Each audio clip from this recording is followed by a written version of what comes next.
Bonjour à tous. Nous allons apprendre aujourd'hui une Mishnah du deuxième chapitre de Pirkei Avot. La Mishnah Aleph.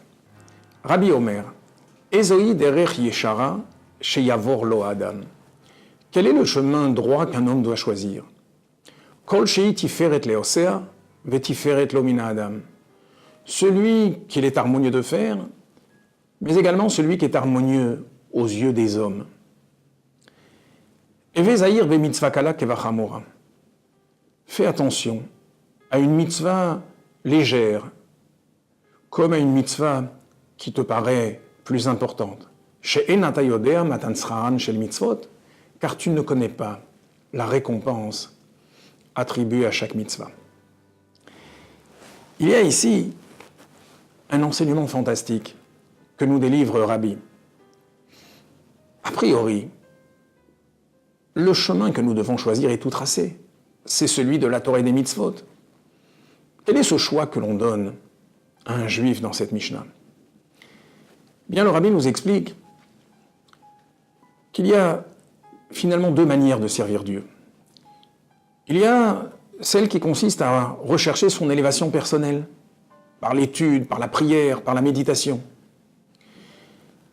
Il y a une autre manière de servir Dieu, son peuple, c'est de s'occuper de son entourage, de rayonner autour de soi, de permettre à d'autres de goûter au bonheur de l'étude et à la pratique des mitzvot. Eh bien, vient Rabbi nous dire qu'il faut essayer de trouver la juste synthèse entre ces deux manières de servir Dieu. Tiferet, l'harmonie, peut se traduire également par le mot synthèse.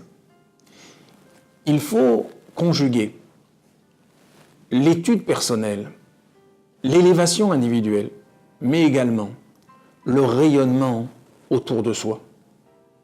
De sorte que quelqu'un qui s'isolerait pour se consacrer uniquement à son étude, à sa pratique de mitzvot, eh bien, n'aurait pas choisi le véritable chemin que Dieu demande.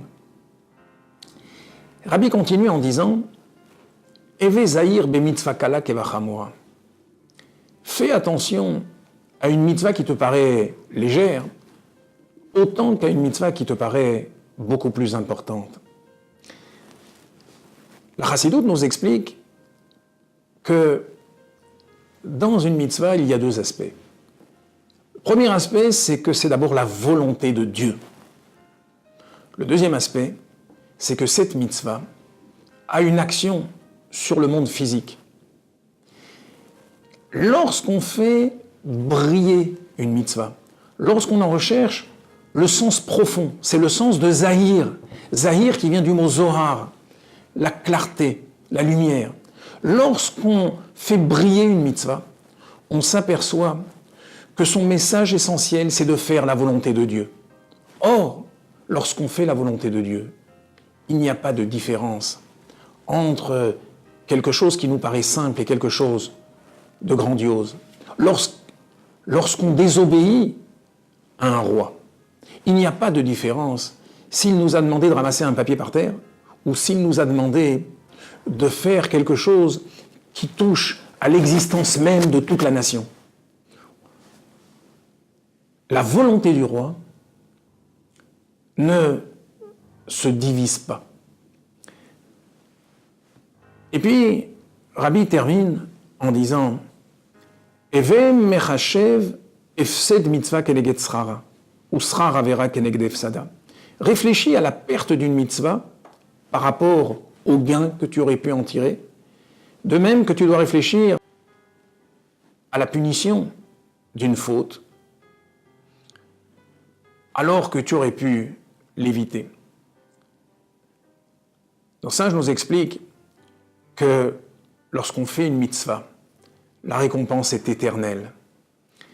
Lorsqu'on rate une mitzvah, on est en train de se priver d'un lien nitzri, éternel avec Akadosh Baruch Hu. Et c'est à cela qu'on doit réfléchir lorsque on s'apprête à faire une mitzvah.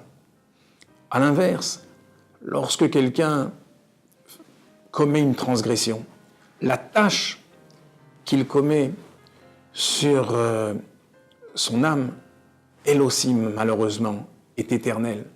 Alors, me diriez-vous, il y a la tchouva. Mais la tchouva ne peut pas effacer complètement la souillure qui a pu être causée par une faute. Et c'est ce que David Ameller a voulu dire en disant « Vechatati negedi tamid » le péché est constamment devant moi. Voilà de riches enseignements qui nous permettront certainement de vivre avec Pirkei Avot une belle semaine. Au revoir à tous.